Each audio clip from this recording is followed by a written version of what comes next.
اتنی انفلوئنشل ہے کہ آج انہوں نے اپلیکیشن دی ہے 1-2 ہفتے پہلے کہ جی 10 سگریٹ والا پیکٹ بنانے کی ہمیں اجازت دی جائے.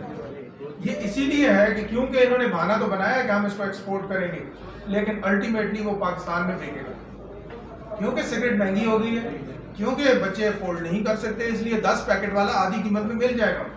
تو یہ ہمارے بچوں کو ٹارگٹ کرنے کا ایک اور طریقہ ہے.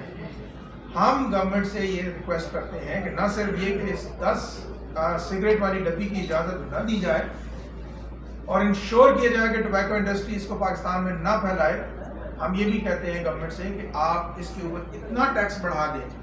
اس کے 2-3 فائدے ہیں.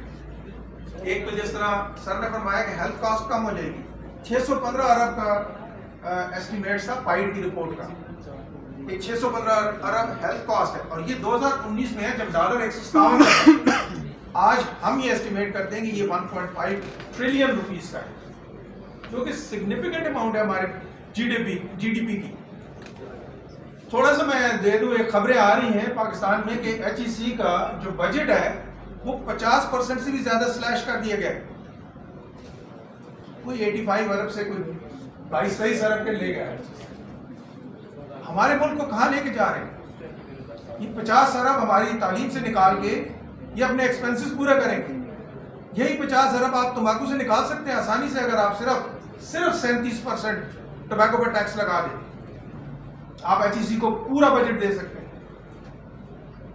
ہماری حکومت سے یہ گزارش اگین ہے کہ آپ جو قوموں کی ڈیولپمنٹ کے لیے ضروری فنڈ ہیں وہ ضرور دیں, اور جو نان اسینشیل آئٹمس ہیں جیسے کہ تمباکو ہے, جیسے کہ شوگری ڈرنکس ہیں, ان کے اوپر ٹیکس لگائیں.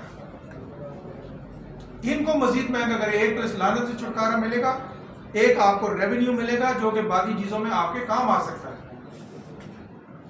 ہمیں افسوس سے یہ کہنا پڑ رہا ہے کہ آج بھی حکومت پاکستان کا کوئی ویژن نہیں ہے کہ ہم نے اس تمباکو نوشی کے حوالے سے کیا کرنا ہے آنے والے 5 سالوں میں, 10 سالوں میں, 20 سالوں میں, 30 سالوں میں. کوئی ویژن نہیں, کوئی پالیسی نہیں ہے. ٹوبیکو کنٹرول سیل ایک منسٹری آف ہیلتھ میں ہے, وہ بھی فارم فنڈنگ پہ چلتا ہے.